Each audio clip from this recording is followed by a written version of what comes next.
No. Here we are on Southern Sports Gumbo again tonight for going into week 3. We're going to recap week 2 a little bit. In week 2, where the SEC was dominant and kind of set their place up in football. And we're going to start the segment off with a little bit of a recap from week 2, teams of the week, coach on the hot seat, player of the week.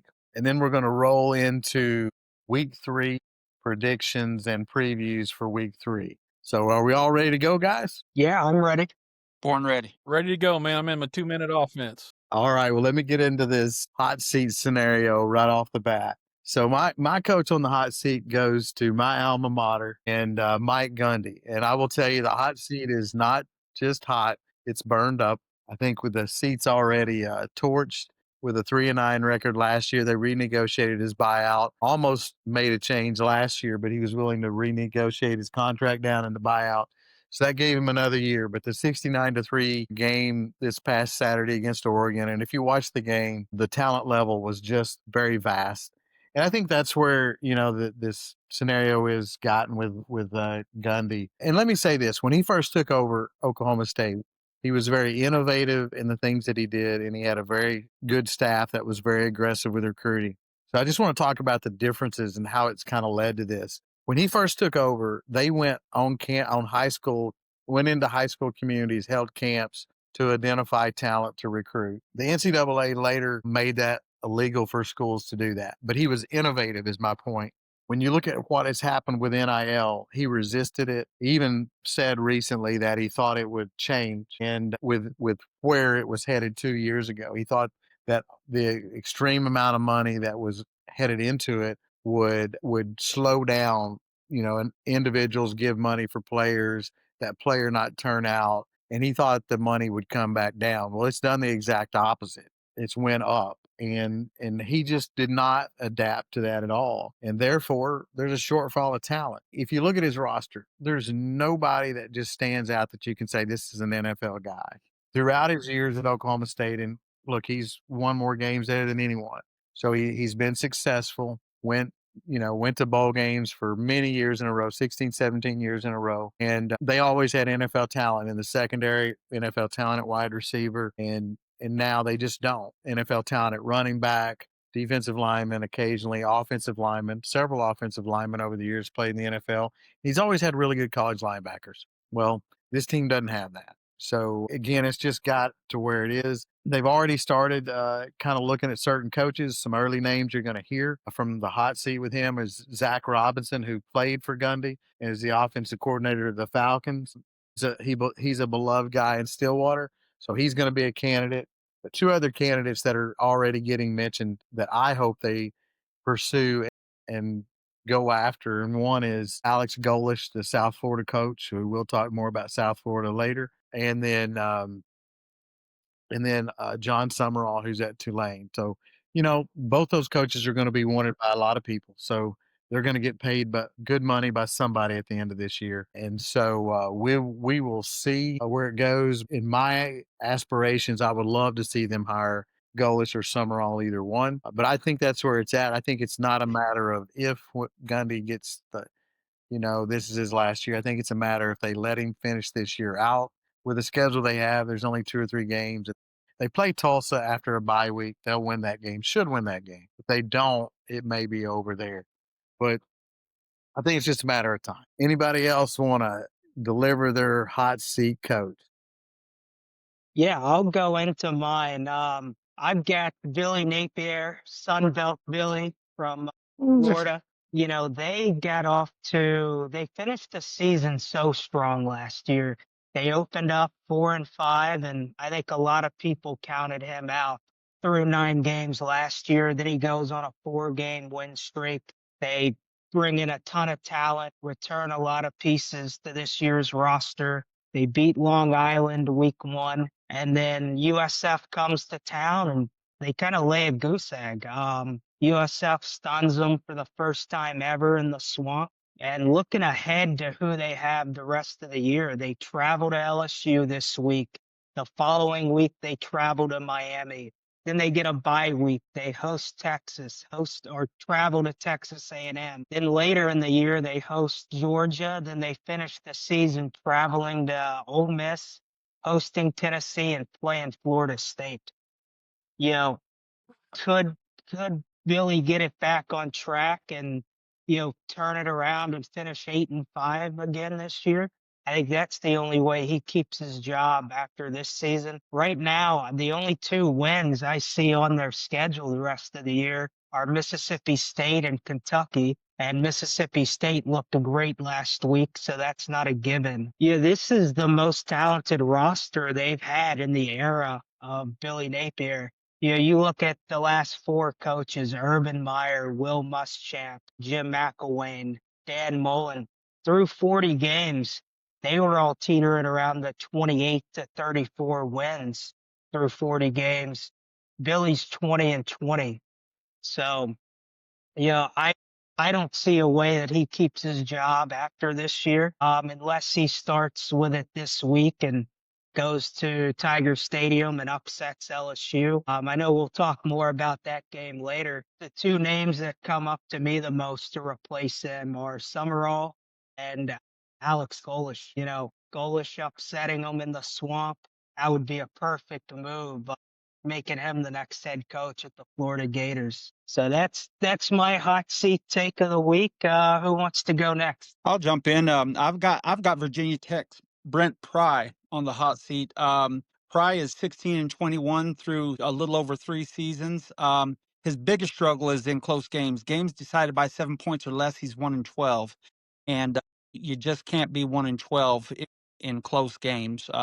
It just shows a lot of poor decision making and just not getting things done. The biggest problem with it is Virginia Tech had some relatively high expectations this year. Finish year a little lackluster last year, going 6-7, and with the talent and everything, a lot of folks up that way thought that they were primed for a big season, but through 2 weeks they haven't done anything. They've looked awful. So Pry is definitely on the hot seat.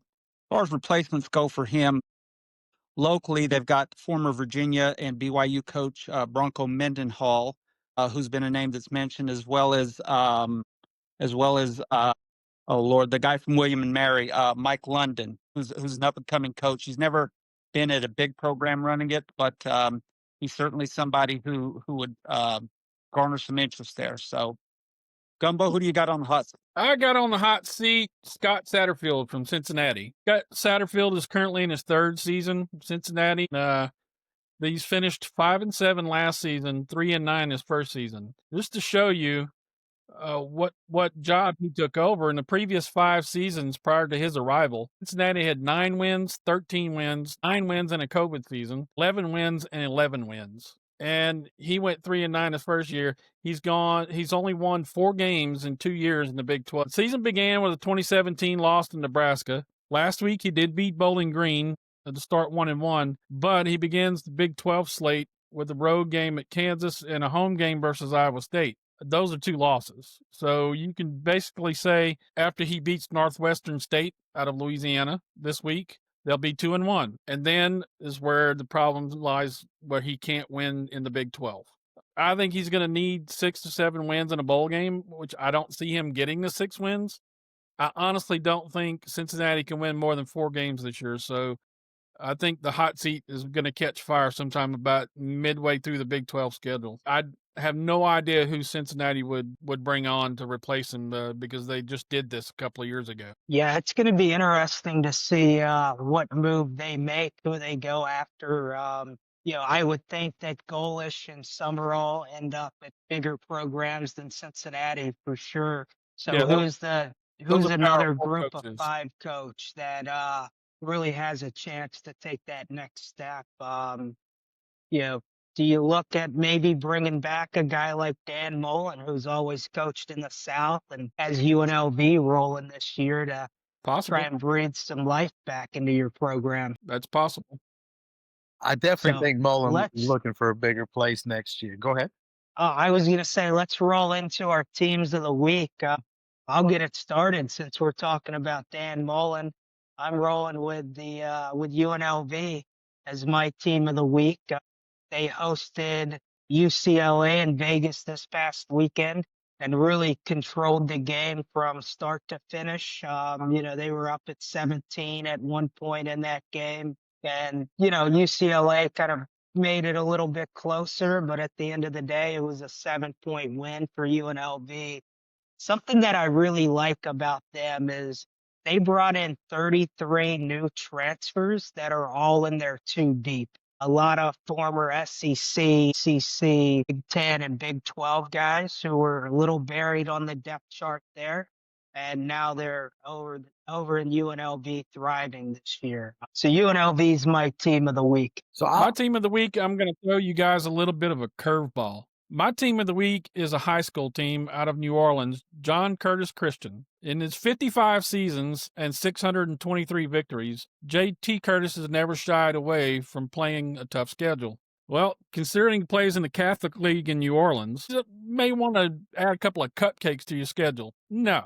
The Patriots loaded up on a plane and flew nearly 2,000 miles to California last week to play in the California Classic Bowl, hosted by San Juan Hills High School in San Juan Capistrano. They beat Cathedral High of California 54-36 to make the trip worthwhile. They came home with a smile, and now they get to go right back to the Catholic League in New Orleans. Hats off to J.T. Curtis, and hats off to the Patriots for flying 2,000 miles for a game. So my team of the week, I'm going to roll back with the South Florida program. DMAC to kind of compete with your UNLV program for that non-power 4 spot in the playoffs. South Florida with a big win over Florida. And when you look at how they've done it, so South Florida with a convincing win over Boise State in week 1, and then they bounce back and go to Florida and beat them in week 2. Their defense has been really good. Average giving up right at 303 yards a game defensively in 2 games. And they've been very opportunistic on offense with Byron Brown as a quarterback, a big guy that throws the ball and then also runs the ball in that offense, that Art Briles type offense that Golesh ran at Tennessee, where you have a quarterback that's dual threat, and he's been very opportunistic in leading them to wins in those 2 games. So hats off to South Florida. To me, they're right in that hunt. I would say this. I would say if UNLV loses 1 game and South Florida has finished the season at 10-2, but yet they have wins over Florida and Boise State, I think you might even see them jump over an 11-1 UNLV team. So over the next few weeks, we certainly will have some interesting conversations with that non-power 4 between UNLV and South Florida. Sweets, who you got for team of the week? My team of the week is the Vanderbilt Commodores, led by Diego Pavia. Listen, they're 2-0. Started off with a huge victory over Charleston Southern, 45-3. Came back last week, was down 20-10 at the half, reeled off 34 straight unanswered in the second half, 44-20 against Brett Pry and his Virginia Tech Hokies. Listen, Clark Lee's got it going there. He's found a quarterback who's an enigma. He's lightning in a bottle. He's a playmaker. Probably not a professional quarterback, but the kid's a gamer and knows how to win games. Vanderbilt's offensive line is playing great. Defensively they're stepping up. So it's good to see Vanderbilt with a pulse, and that's my team of the week. All right, so we want to jump into players of the week next, and DMAC, you want to lead us off with that? Yeah, I'll roll in. I'm sticking with UNLV here for player of the week, and a guy, Amaris Brown. He was questioned by the media leading up to this UCLA game. How are you preparing for Nico on UCLA? And all he said was, he's nothing special. I've gone up against 4 and 5-star guys. Amaris Brown started in the SEC, was at USF last year. So he's played Bama multiple times. He's played a lot of top end CC talent. And, at the end of the day, he finished with 8 tackles, 4 solo tackles, and he had a game ending interception with, a minute left in that game to seal the deal. They were able to take a knee, run the ball a few times, and close it out. So, the way that he backed up his talk last week, getting that interception to end the game. That's why he's my player of the week this week. All right, so my player of the week is John Mateer from Oklahoma. Oklahoma with a big win in the top 20 matchup over Michigan. John Mateer has been their offense. So they have through 2 games, they got 2 wins or 2-0, 1,513 yards of total offense. Mateer has 810 of that, throwing and running the ball. 89% of their offenses came through John Mateer. Averaged 13 carries a game so far between the 2 games. Had 19 carries in this Michigan game, and he's averaged 50 yards a game rushing to go along with his passing. Been very accurate as a passer, leading 70% roughly of his passes. So I think that's been very effective for him. The thing that I continue to question is, can he continue to run the ball 13 times a game and take the hits that he's going to take in that SEC schedule? But give him credit. Hey, he's been better than expected, I would say, so far. And, he came with high expectations, but he certainly played very well in that Michigan game and led him to a win, led him to a late drive, a 70-plus yard drive late in that game to put it away, put them up 2 scores. Let me give a little credit here to Oklahoma as a team. I took some concerns with them at the beginning of the season. So I give them credit. They certainly have the defensive line that we expected them to have. I would say their secondary through 2 games is better than we thought they would be. Wood was 9 out of 24 passing for Michigan. So I would give Oklahoma a little credit there. That also being said, from a team perspective, Oklahoma's only done what we expected them to do, and they still have a murderous schedule too, going to Tennessee, going to Alabama, playing LSU at home, hosting Auburn. I'm really looking forward to that Auburn game as it's coming up here pretty soon. But John Mateer, great start. Can they get some more out of their running backs though, or does he have to continue to lead that team rushing? Brian, who you got? All right, Or Sweets, either one. all good. Go ahead, My Sweets, player take of the it. week. Go ahead, Gumbo. Go ahead. Oh, man, you got it. All right, Diego Pavia is my player of the week. Right now, he is PFF stat leader in the country with an overall PFF grade of 92.9. Has got a passer rating of just below 200. I think it's 199.6. Has got 105 rushing yards, just under 500 yards passing in 2 games, and he's doing everything. He's hitting his receivers. He's extending plays with his feet. He's getting yardage on his feet when he can, and he's led Vandy to a 2-0 record. So as long as he's upright and that Vandy line keeps blocking for him, got to roll with him. He's been really good. All right, I got a fever, and the only cure is more Blake Shapen. MSU's quarterback had the cowbell crazies clanging in Stark Vegas last Saturday when they knocked off number 12 Arizona State, mainly because Shapen fired a 58-yard touchdown pass to Brennan Thompson with about 30 seconds left in the game after Arizona State had taken the lead. Shapen finished with 19 of 33 passing for 279 yards, 3 touchdowns, and was clean and did not turn the ball over. This is what they need out of him for the rest of the season. Now, whether or not he can repeat this performance in SEC play is the big question. They got up for Arizona State. The crowd was into it. They kept the momentum going, and they fought back, which was impressive. Can they do it on a regular basis? Well, as long as they keep an even keel, and I think Shapen is the key here. If he can play within the confines of the offense, not let the moment get too big for him, and get out of what makes him successful, then I think Mississippi State can maybe get to a bowl game and knock off a couple of people in the SEC that you don't think they would. But he is my player of the week, Blake Shapen. So before we roll into the games, we do have a question from someone in the live stream. So Connor wants to know who our sleeper Heisman picks are through the first couple of weeks. Does anybody want to take this one first? I think this one's Sweets. I think it's Sweets' guy for a sleeper Heisman pick. Yeah, I'm with him. Right now, Pavia's leading everybody. He's the best quarterback in America according to PFF. If he can ride the wave, who knows?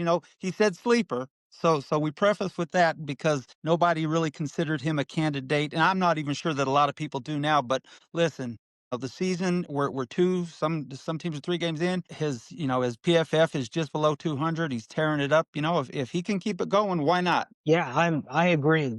When I saw that question pop up in the chat, Pavia was the first name that popped in my mind. I think Mateer would be a candidate, but he's not a sleeper. But yes, Pavia is the sleeper. Now, I would think Mateer would be the odds-on choice right now, early in the season. I think he has to be.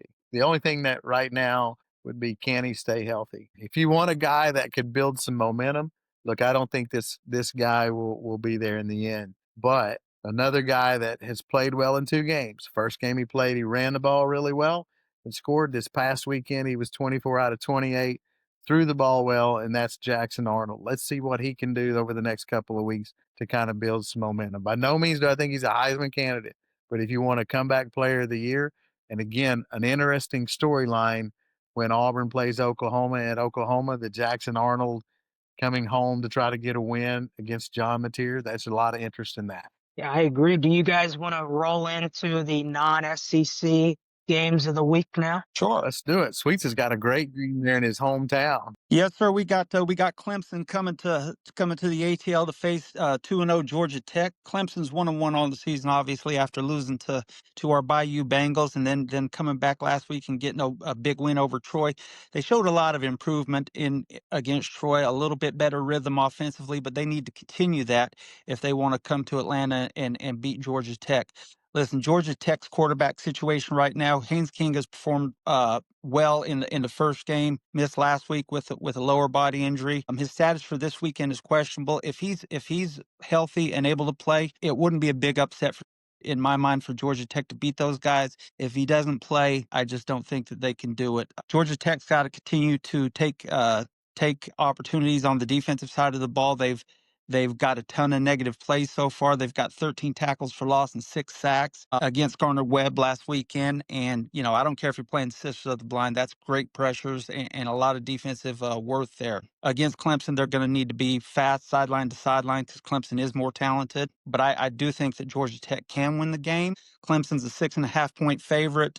Betting on that game right now, gun to my head, I would take Georgia Tech in the points if King plays. Yeah, I agree. I predict Georgia Tech 27, Clemson 21 with King playing. I think they edge out the Clemson Tigers and get a win at home. I got to think that at some point, Clemson's going to be Clemson and Klubnik's going to be Klubnik because he has not played up to the level people expected him to play in the way he's played the last 2 seasons. So I'm going to say that, in their third game now, I think they're going to hit a little bit of a rhythm, and I'm going to go with Clemson 30-20. I like that score, and I would go something along the similarity of that. I'd probably go 30-24 Clemson.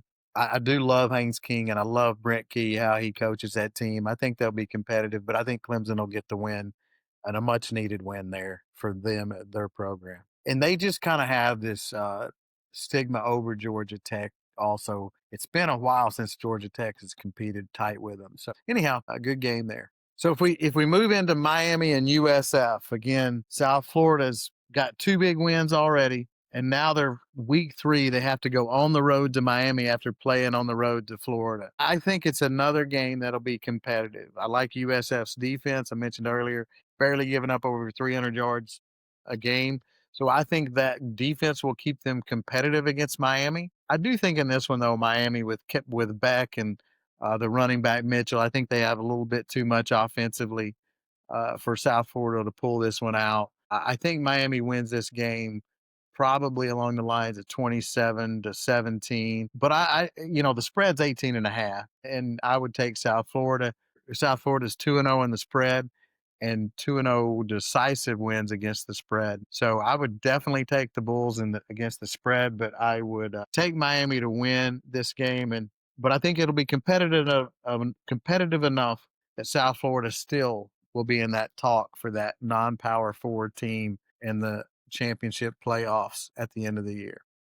Yeah, I agree. I think they're going to, regardless what happens to USF this week, if they go 11-1 with a loss to Miami, upset in Florida, upset in Boise, they're going to be your playoff team. I think Miami's going to win pretty big this weekend. I'm calling a 35-17 win for Miami.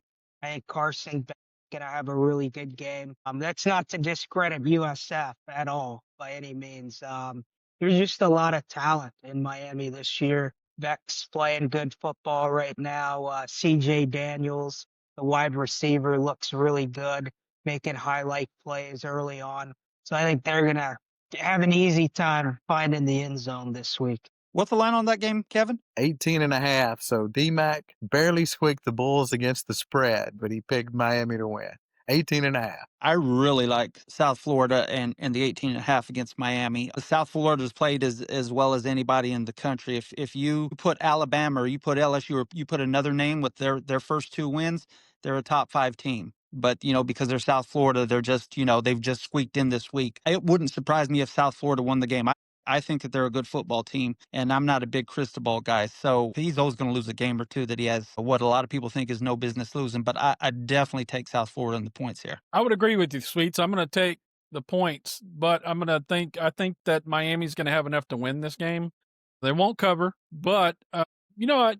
Miami, you can talk about Carson Beck, you can talk about their skill guys. What really impresses me so far about Miami is their physicality. The way they are so physical in the trenches. And that is something that the old Miami teams used to have back in the day when Jamie Johnson was there. So I like what they're doing. I like this game. I think they win it 33-23, something in that range. But the Bulls will cover. So this brings us to the last game, non-SEC, last game of the week. I picked Duke at Tulane. One really cool storyline in this is Darian Mensah returns to Tulane. Right now this game is picked. So, it's going to be a really good game. Tulane's running the ball extremely well early in the season, 510 yards on the ground through 2 games. Their defense has already forced 7 turnovers in 2 games as well. But then you flip over to Duke, and Mix has thrown for 723 yards and 5 touchdowns through 2 games. It's kind of a tell of 2 sides. Duke's going to really want to air the ball out in this one. Tulane's going to want to try to shorten the game by running the ball a lot.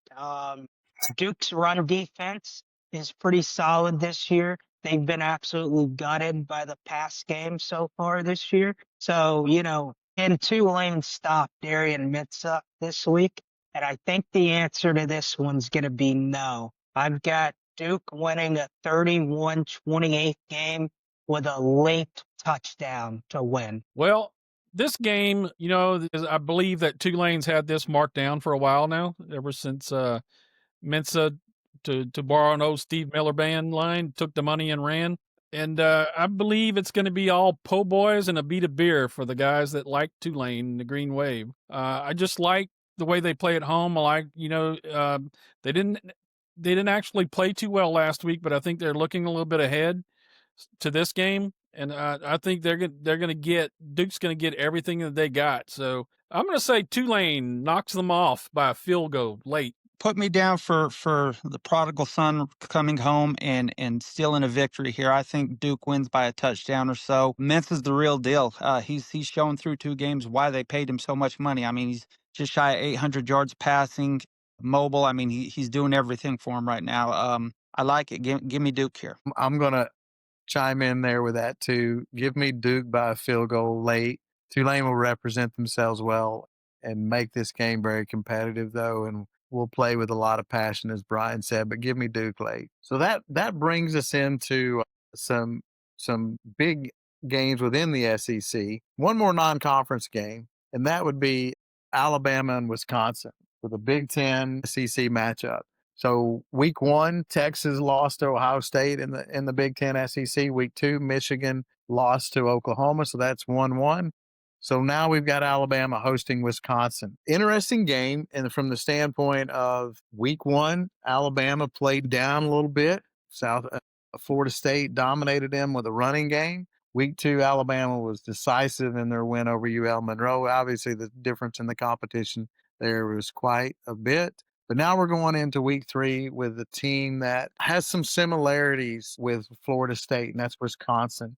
Now, look, Wisconsin's not as talented as Florida State on both sides of the ball, but they brought Jeff Grimes as their offensive coordinator, who spent a couple years at BYU and was really developed a spread power running game at BYU. Dave Aranda hired him at Baylor, and first year at Baylor, he was very successful. Second year, not so much, but they did play in the Big 12 championship that first year that he was there with Baylor with Aranda, and actually won the Big 12 championship against Oklahoma State. So, and within that also, they have brought the quarterbacks from Minnesota, Pyron, that is a running quarterback. So I think the interesting thing in this game will be, will Alabama defend that running threat from a spread better than they did against Florida State? Interesting point there to watch.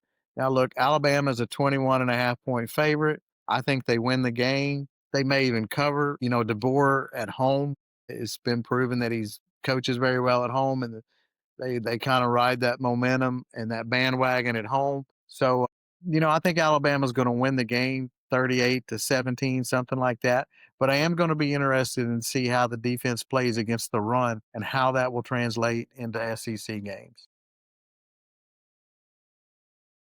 Yeah, I think Alabama wins this game big. I've got Alabama 45, Wisconsin 14. I think Deontay Lawson's really going to eat up that run game this week that Wisconsin has. Yeah, I don't know if Alabama gets back on track and becomes a playoff team this year, but they definitely take care of Wisconsin this week. I agree with you, DMAC. I think I'm not a big Kalen DeBoer fan. I think he's a little overrated as a coach, but Alabama's just got too much talent for Wisconsin here. Put me down for 42-20, Alabama. Wisconsin, maybe it's a garbage touchdown late to make it look a little better than it actually was. Like I said, it's just Jimmys and Joes in this game, and Alabama just has too many of them for Wisconsin here. Last week, Alabama quarterbacks were nearly perfect. If it may have been perfect, didn't throw an incomplete pass. This week, I think they're not even going to worry about quarterback play. I think they're going to get back to what Alabama used to be about, being physical, running the football. I think they're starting to kind of figure out the running back room, the running back rotation. I think they're going to try to run it right down Wisconsin's throat. I'm going to say Alabama by 17. That would line up with Wisconsin's strengths and weaknesses. Wisconsin's strength is actually their secondary, and their weakness is their front seven. So it'll be interesting to see how Fickle, if he brings that defense along. And to your point, Brian, can they defend the Alabama run? Very interesting call there from the standpoint of how Alabama might attack the Wisconsin defense. So that brings us to another really interesting game, probably the game of the week for me, and that's Georgia and Tennessee. Sweets, again, this one's two teams you're very close to. One, you live in Georgia, and two, you have family with Tennessee. So let's hear what you got, man. Yeah, I got a wife and daughter that are at each other's throats this week.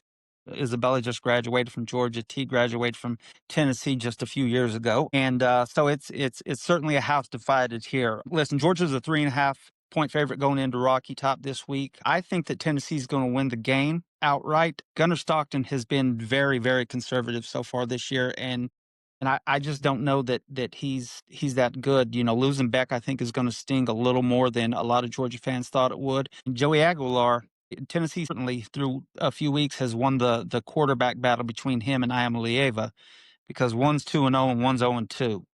Aguilar's been great. He's manipulated the pocket. He's hit open receivers. He's led the team. He's done everything he's supposed to do.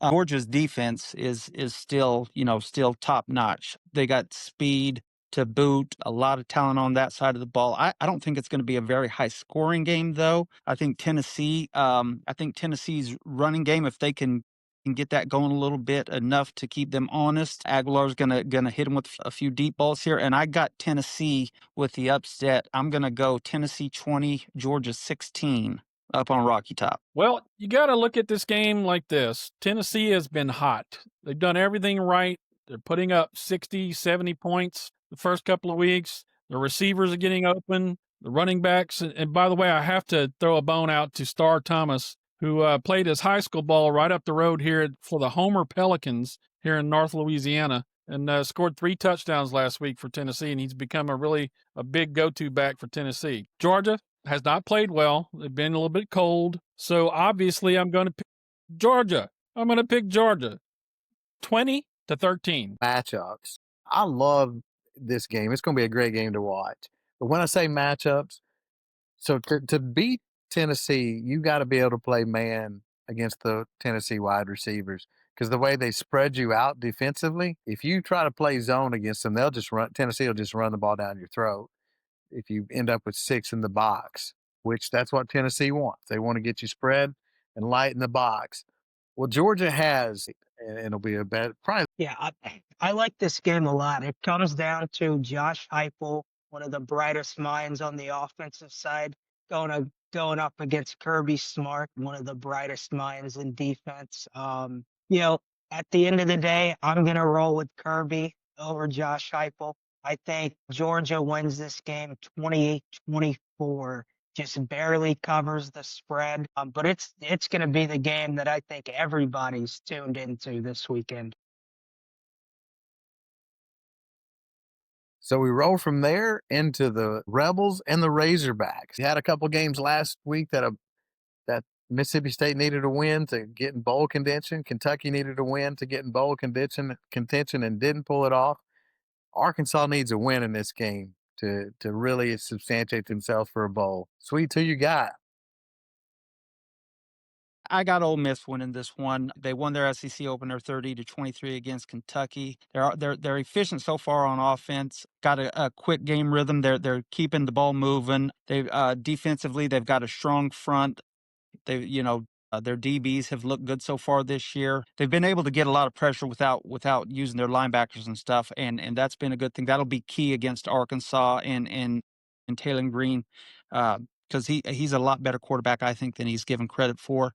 Arkansas is 2-0 as well. They bombed Arkansas State the first week, which, it's always nice to see Butch get hammered. And, they won last week as well. I think the biggest key to the game for Ole Miss will be to come out, hit them early and often. I think Ole Miss jumps on them early, maybe jumps on them 14-0 and kind of takes the life away from Arkansas. So that being said, go ahead and put me down for Ole Miss 41, Arkansas 20. Who do you got, Kev? I think this is the kind of game that gives Lane Kiffin fits because you don't really know what Arkansas team is going to show up. Granted, Green has played outstanding. He's probably, if you had to vote for SEC Player of the Year through 2 weeks, he may get it. He's put up that impressive numbers through 2 weeks. But I have the winning formula for Lane Kiffin. Sit Austin Simmons through the first quarter. He's thrown 4 interceptions in the first quarter. He's thrown no interceptions after that. So sit him in the first quarter. Just bring him out in the second and the ball game's yours. Ole Miss 30, Arkansas 23. Yeah, I agree with Sweets. The defense for Ole Miss has looked really good, but on the other side, the Arkansas offense has looked great. Taylor Green's playing like a video game player right now. Omega Blake's looking good. Jalen Brown's looking good. And in true Lane Kiffin fashion, he always loses a game. He has no business losing. And that's going to be this week. I've got Arkansas winning 30-35. Love it. Like it. Who's up next? So we've got my number one hot seat candidate going up and traveling to Death Valley to take on the LSU Tigers. I'm going to start with talking about LSU. LSU's coming off a sloppy win over Louisiana Tech last week. Few questions that I had for LSU. Braylon Moore, the center, is going to be out this week, which means DJ Chester, the starter all last season, is going to have to step up and play center this week. The O-line's already struggling a little bit, so with a new piece in there, that's going to be a storyline and question to follow. Trey'Nez Green is going to miss some time at tight end for the Tigers. LSU really needs to develop a run game and be content with not trying to push the ball deep downfield in the pass game. Another question mark for the Tigers is through 2 games, they've got 15 penalties for 122 yards. So playing a little sloppy and undisciplined so far this season. The bright spots for LSU, though, the defense is really good. Only giving up 2 touchdowns through 2 weeks. The touchdown against Louisiana Tech was with some backups in and a little bit of blown coverage. So they're playing really good football on the defensive side. Another bright spot is Garrett Nussmeier's your quarterback. So, yeah, you've got 110, 115 teams beat off the bat with a guy like Garrett Nussmeier at quarterback. Then you flip over to the Florida Gators. Last week against USF, they only had 143 yards of total offense in the second half. They're another team that's pretty penalized. 11 penalties for 103 yards last week against USF. One that was potentially a game-changing play with a defensive lineman getting ejected for spitting in the game. Yeah, it makes me kind of wonder if Jalen Carter for the Eagles was watching that game. Yeah, another thing is through 2 games, they have allowed 18 tackles for loss. Long Island had 11 tackles for loss against them, and USF had 7 last week. The LSU defense is much better than both of those defenses, so they're going to have to really execute blocking. Yeah, this is really a game where they've got to really bounce back to get back in the win column.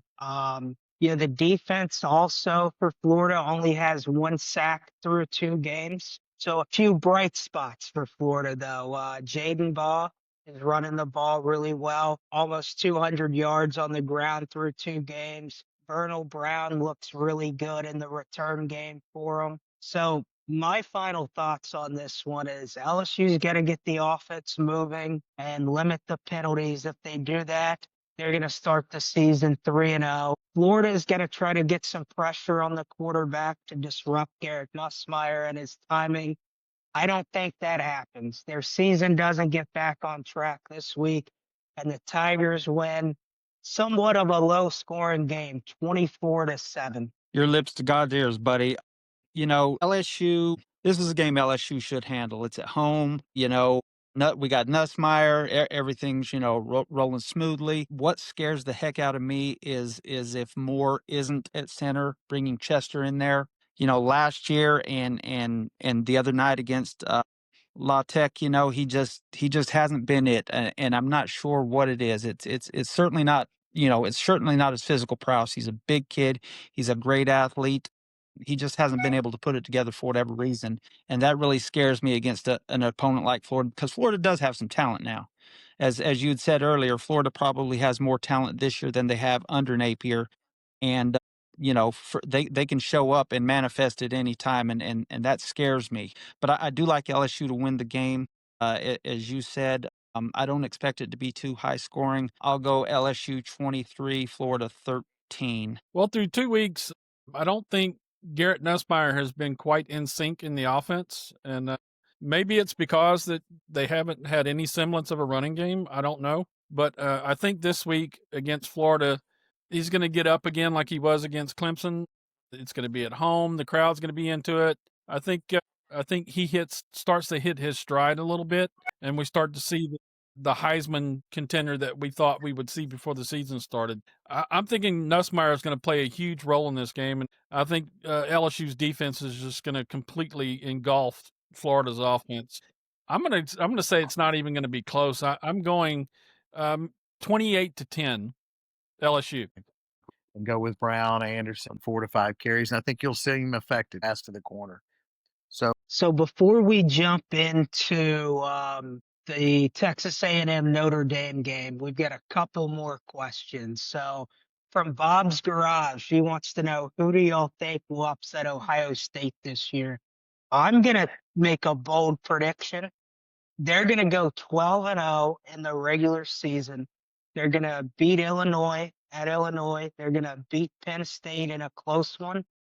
Then Penn State's going to come back and beat them in the Big Ten championship this year. I think if they have a chance to lose, I'm going to go with that home game against Penn State. I just think Penn State's got a lot of experience about them now, with the run that they had last year. And I think Ohio State's just got a lot of inexperience, replacing all of those starters from last year. Yeah, they have great players, but I think it's just so hard to keep that going for 12 or 13 weeks. So I think they slip up at home against Penn State. I agree with you, Gumbo. I think Penn State's as good a pick as any here. They've got a lot of experience coming back. They love their quarterback up there, and I think that James Franklin is a good enough coach to get it done. I'm still, I mean, Ohio State won it all last year, but I'm still not sold on Ryan Day as a head coach. I like Penn State. I like Penn State to upset Ohio State, but I still think Ohio State gets to the playoff, and they're going to do some damage. We have one more question we'll answer real quick from Bob's Garage. You'll think Nuss is in the running for the Heisman. I definitely do. But when I look back at Joe Burrow's Heisman season, the way that he beat Texas on the road that year, and I look back on Jaden Daniels' game against Florida, where he ran for 200 plus yards. We need to see a moment like that for Garrett Nussmeier. And I think we will at some point. So I think he's definitely in the running. I think he still leads the odd makers favorite for the Heisman. So yeah, I think he's, top 3 or 4 for sure. At the end of the season, I think he's invited to the Heisman ceremony for sure. Yeah, the Clemson win was a huge win, but it wasn't like he set the world on fire. He played great, made few mistakes and left with the W, which is always the most important thing. But statistically, so far, he hasn't been it. I think he turns that around, and I hope it starts this week with Florida. But I think at the end of the season, Nuss is in contention. I don't know that he wins it, but he'll be in the top, 5 or so receiving votes there, I believe. Yeah, I think you hit the nail on the head when you said that has to have that Heisman moment. He's going to have as many or more chances than most of the contenders to have that Heisman moment because he's going to play in a lot of big games this year, especially if LSU continues to roll and stays in the top 10. So, yeah, I think he's in contention. I think he'll stay there. Into that deep contention, I want to see, does he lead us offensively against that Ole Miss team and where we look really good offensively? I think that's his first chance for that moment. So I'm going to wait till that moment to see. Now let's go over to the Texas A&M at Notre Dame game. Last year Notre Dame got the win in College Station last year and then fell to Northern Illinois the week after coming off that high. I'm going to start with talking about Notre Dame in this one. They lost week 1 to Miami, but they got a week to really get things back on track with a bye week last week, and then they get to host Texas A&M at home. My biggest question mark for them is they've got to get the run game going. It was horrendous. Jeremiah Love had 10 carries for 33 yards against Miami. He's a guy who was a Heisman contender 2 weeks ago. He's got a chance to get back on track for that too. Their O-line also allowed 3 sacks against Miami, which is really uncharacteristic for a Notre Dame offensive line. And then lastly, their defense allowed too many 15-plus yard plays against Miami. 5 in the passing game and 2 in the run game. 2 bright spots, though, for Notre Dame is their defense only allowed 3.3 yards per carry. Their passing game had some explosive plays in it. Was really impressed with how Carr played going into, a road game at Miami, first game starting. And then another bright spot is they had that bye week to really get focused on this one.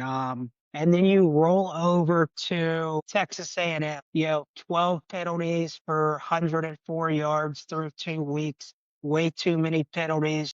Utah State scored 22 points against them last week. And then will their quarterback play stay consistent? Marcel Reed's been super efficient so far, completing at almost 70%, 7 touchdowns, no interceptions. But as we all know, last year, he had a great game against LSU. He was a real high-low guy last year. So he's been on a peak these last 2 weeks, but is the valley coming this week? And their run game's been really good, and their defense is coming off a 6-sack game against Utah State. 2 other really impressive pieces about Texas A&M are Mario Carver and KC Concepcion. both transfers through 2 games. Those guys have 22 catches for 381 yards and 6 touchdowns through 2 games. So this is going to be a really back and forth game. You've got Mike Elko, who was a DC a while back at Notre Dame, going up against Marcus Freeman, 2 great defensive minds. I think that Notre Dame's going to be able to establish the run game early in this game, and they're going to be able to lean on Texas A&M is going to have to move the ball on an experienced defense. You know, Christian Gray is leaps and bounds better than any defensive back that Texas A&M's faced thus far this season. Playing on the road's always tough for Texas A&M too. So I think this is going to be another close game, but it comes down to which defense makes a play late. I think Marcel Reed's going to be pretty efficient. I don't think he's going to be as good as he has been the last 2 weeks. So I think the Notre Dame Fighting Irish defense makes a key play late in the game to win this game 31-24. Yeah, All right, I I'm agree with buying that. I agree with you, DMAC. I think that Notre Dame at home is going to be a little too much for Texas A&M. I think a lot about Marcel Reed as a quarterback. I mean, I still have nightmares about what he did to us in the second half last year. So I think he's going to come out. I think he's going to have a good game against Notre Dame. But I honestly think that Notre Dame at home with that championship experience with Marcus Freeman as a coach, I think that their defense is just going to be a little too much for A&M. I like your score. I like 31-24. I think it's a good pick. I think this is going to be a matchup game. I think this is a bad matchup for Texas A&M, and the fact that their bread and butter is running the football, and as you guys mentioned, Notre Dame is stout against the run, and I just don't think A&M's going to be able to get much going offensively, especially with the crowd into the game. So I'm thinking that in the fourth quarter, it's within a touchdown, but I think Notre Dame pulls away, and I think they win it by at least 10. I'm going to say something like a 27-17. Just exactly what you in this game too. Doing a lot offensively.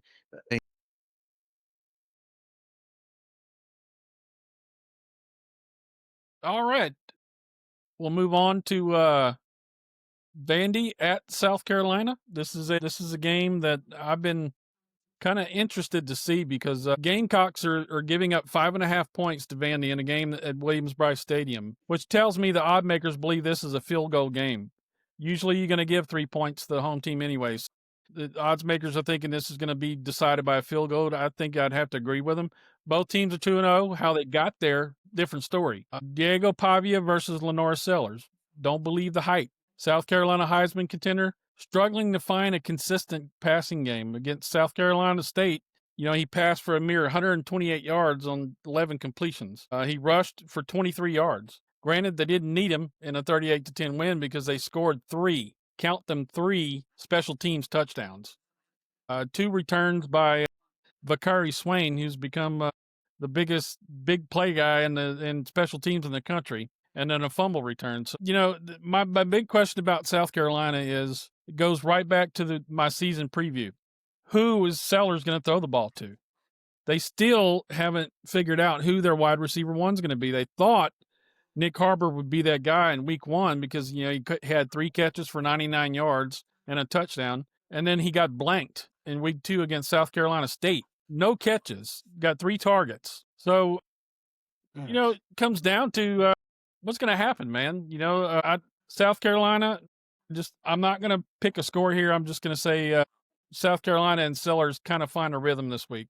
That's all I'm going to say. Listen, I think this is going to be go ahead, Kev. I mean, he steps up when the lights are the brightest. He is the king of the state of Alabama, after all. I think that Vandy can go into South Carolina and win the game.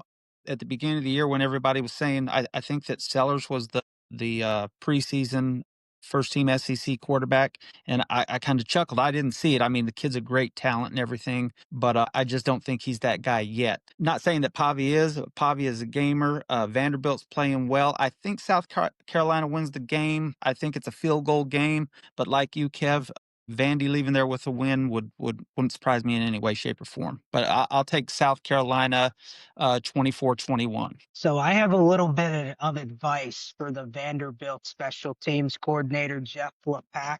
Do not punt the ball to Bakari Swain this week. Kick it out of bounds, kick it out of the end zone, do whatever you have to. Do not let him touch the football this week. I am gonna roll with when I initially thought about this game, I picked South Carolina B1's victory, but I'm changing that up tonight. I'm going with Vanderbilt going into South Carolina and pulling off a win behind a huge performance of Pavia, which is going to elevate him to maybe not being a sleeper pick in the Heisman for at least another week. He'll move into that conversation. I think this is going to be a 38-31 game. I agree with you, DMAC. I would just run it into the line of scrimmage before I kick to this kid. I mean, he is tearing it up, and the thing with football is you just don't want to let the best player on the other team beat you. You make everybody else beat you. Right now, he's the best. He's the best in America at doing what he does. So you just can't let that guy beat you. Sooner or later, sorry, I had to do that. Go. Sooner or later, I think John Mateer is going to come down to earth, but it's not going to be this week. Granted, I think Temple be a little surprised now that Temple is 2-0 going into this game and has outscored their opponents 97-17 so far. Okay, that's fantasy because they played nobody. Now the reality hits and Oklahoma comes to town. I think Oklahoma's going to sleep through about the first quarter and a half. I think they're going to have a little bit of a Michigan hangover.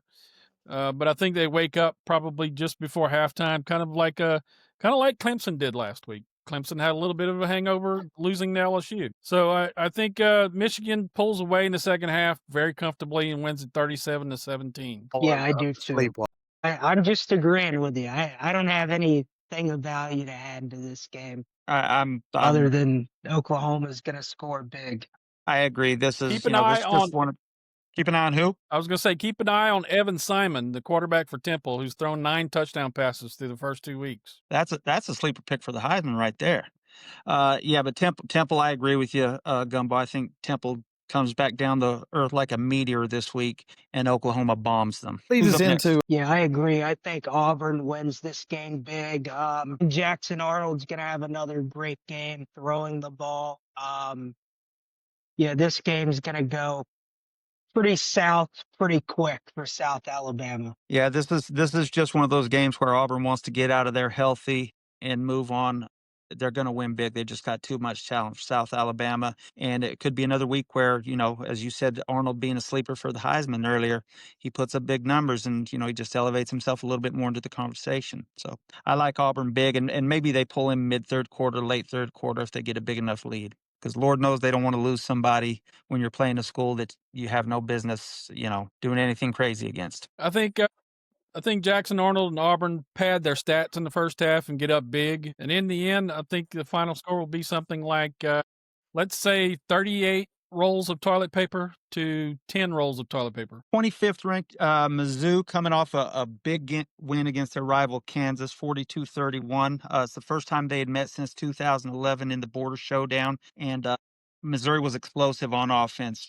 Quarterback Bo Pribolo was a National Player of the Week after throwing for 334 yards and 3 touchdowns against Kansas. And running back Ahmad Hardy also had a great game with just over 100 rush. Offensively, Mizzou's been great, moving the ball effectively. Pribula and Kevin Coleman Jr. have been a consistent threat for Mizzou. The one thing that Drinkwitz has expressed frustration with, though, is the offensive line's performance. He just doesn't think they're protecting Pribula well enough, which is a little ironic being that he was the National Player of the Week. But as somebody, this unit's going to have to improve once they hit the meat of the SEC schedule, because there's a lot of good defensive lines in the SEC. The Raging Cajuns are 1-1. They beat McNeese 34-10 last week, and heavily on the ground game. They had 315 yards on the ground last week. That's a hell of a day's effort there. Running backs Bill Davis and Xylan Perry both went over 100 yards. They're in this game. They're going to be without Walker Howard, who's out with an injury right now. I don't think it's going to be close. I think Mizzou is going to lay the wood to them. I'm going to go Mizzou 34, the Raging Cajuns 10. So when Well, I think. Well, I was just going to say, if I'm Drinkwitz, I'm going to take the guessing game out of it this week. They had two guys run for 100 yards last week against Kansas, and I think both of those guys, Roberts and Hardy, are going to both go over 100 again this week. Feed them the rock, get on the ground, don't worry about the quarterback. So I'm saying 45-7, Missouri over Ulala. Yeah, I'm with you, Brian. I think Mizzou wins this game 56-10. I am going to point out one thing about UL though. They've only thrown one touchdown pass this season. I think they throw their second one of the season this week, and it goes to Sheldon Sampson, local Baton Rouge kid, went to Catholic High, gets his first touchdown as a Raging Cajun this week. So former I feel like five-star wide receiver, Sheldon Sampson. sense of that. Take care of your people, D-Mac. Take care of your people. Exactly. Oh man, yeah, he's going to have a great week because he plays well against Sisters of the Poor.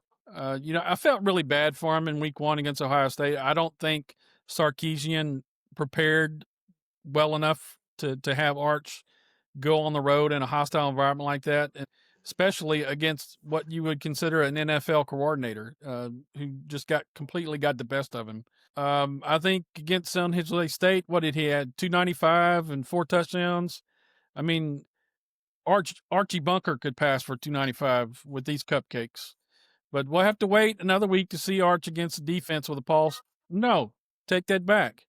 We're going to have to wait about 3 weeks because in the next, they play UTEP this week, Sam Houston next week, and Florida the week after that. 3 cupcakes. Yeah, I said that, Florida. So this game against UTEP could be played in Fort Stockton, Texas. It wouldn't matter. Played in a parking lot. Archer's going to pad his stats. Sarkisian will have a 50-3 or something like that win, and then we'll move on to the next week. I'm calling this my ode to Mongo game. I think where the Steers win it in the end. Yeah, I just, the only way UTEP has a chance here if the games at UTEP and the Texas guys spend a little too much time in Juarez on Friday night. Texas just has way too much talent, way too many hosses. And you're right, Arch feasts on the week. I see a 56-3 game here. UTEP gets a garbage field goal, but we will probably hear a little bit of Arch back in the Heisman race hype on Sunday and Monday after he pads his stats against the Miners. Obscure stat of the game: Colin Simmons gets 4 sacks. Calling that one. I'm all for Colin that. Simmons gets 4 sacks. Yeah, I'm going with Texas winning this one 52-10. UTEP a couple years ago had Bradley Del Pivito as their defensive coordinator. He's at Texas State now. If he was still at UTEP, I would probably take UTEP first half. He'd be able to scheme something up well. Every game that UTEP played his couple years there, they played all the big teams really well for the first half. But he's out of El Paso now, and El Paso doesn't stand a chance this week. At least they get out of El Paso. So that brings us to the Alcorn State, Mississippi State game. Alcorn State is not a very good team this year. Mississippi State's a team that we counted out before the season. Huge win against Arizona State at home last week. I do think they come out a little sluggish, though, to start the game. But at the end, Mississippi State's going to win 35-3 this week. They're going to play a little slow, probably 14-21 points scored in the first half. They'll score a couple more touchdowns in the second half. Let the backup quarterback get a little bit of playing time in the fourth quarter and just coast through this game. I agree with you, D-Mac. I think that Mississippi State, they're feeling their oats a little bit, coming off a big win against the Sun Devils. They tore the goalpost down, took them to the local Waffle House, enjoyed a great Saturday night into early Sunday morning there in Stark Vegas. They don't have any trouble with Alcorn State. While Mississippi State's not the most talented team in the SEC, they're a lot more talented than Alcorn State is, and I think that they score a little bit here. I'm going to go 42-10. Yeah, I think this is a game where Mississippi State comes in and just continues to figure out who are going to be their guys that they rely on once SEC play gets underway. I think they're going to do whatever they want, lean on the run game, especially if they get off to a little bit of a sluggish start. They're going to lean on the running game and not so much let Shapen sit back there and throw the ball 30 or 40 times. I just don't see that happening. I think they'll run them out of the stadium by halftime. I'll give them give me a 39-6 ball game. Big game for Zach Calzada this week, huh? If he's not banged up. Yeah. If All he that does shoulder is allows win, him to D-Mac. play, All he does is goes win. I don't think he plays. I think the shoulder's that bad. I think Connor Boley's going to play, and I think he'll do well. They'll put up 50 points. Yeah, I agree with you. I think that Kentucky's going to do all they can to, to prove a point or to try to prove a point and show people that they do have a pulse. Stoops is another guy that's on the hot seat that we didn't mention earlier tonight. So he's going to want to win big when he can, and I think that he does this week against Eastern Michigan. I go Kentucky 49-7. Who do you got, D-Mac? Yeah, I've got Kentucky. I'm gonna go 38-10. They'll put up some points, score with ease. So not gonna be a competitive game there in Lexington this week. So the Cats will be So we've above got 500. one more question. So we've got one more question from Savannah here. How do you think Anderson's going to progress throughout the season after the rough first half he had last game? I will cover both Nick Anderson's positive performance last week, and we'll talk about Aaron Anderson. So I'll get things started off with Nick Anderson. It was great to see him catch a touchdown for the Tigers this week. He's a guy that LSU's going to need to be playing in the game to reach their full potential on offense this year. I think we need to settle in on 4 wide receivers and kind of roll with those guys. And I think both of the Andersons will be in there. I think Darian Brown's a dude right now. And if I'm leaning right now and picking number 4, I'm taking Xavier Thomas right now as the 4th guy up. I agree with you, D-Mac. I think that if Nick Anderson can stay healthy, that's been the big issue since he's arrived in Baton Rouge. I think if he can get and stay healthy, he's going to be a big contributor to the offense, and we certainly could use him. And I agree with you. He's definitely one of the top 4 most talented receivers on the team, and I like him, Xavier, Aaron, as well as Barry and Brown, and sadly, no one brought it up, but Chris Hilton, I just don't think he's ever going to do it. Off topic. I'm going to say Nick Anderson is more important to the offense than people think because Barry and Brown, Aaron Anderson, and Xavier are pretty much the same player. They're the diminutive guys who can scoot out in space, but you need a guy like Nick Anderson who's physical, who's big, who can be a matchup problem with defensive backs. So I think that's the one thing LSU's missing the first couple of weeks is that big receiver who can go in the middle of the field and come down with the ball. I think Nick Anderson is that guy who could do that. So I think he's very important to where we go from here on out. So that wraps it up for us this week on the Week 3 preview and predictions. Everyone who joined in the live stream tonight, thank you guys. Remember to go like, subscribe, and watch all of our videos this week. I agree. Thanks for coming out, everybody. One thing I'd like to add here for all you fans, especially you LSU fans out there, go to BayouApparel.com and get your LSU swag from them. They've got everything you need. Go ahead and help them out. Support your own people. These 6:30s.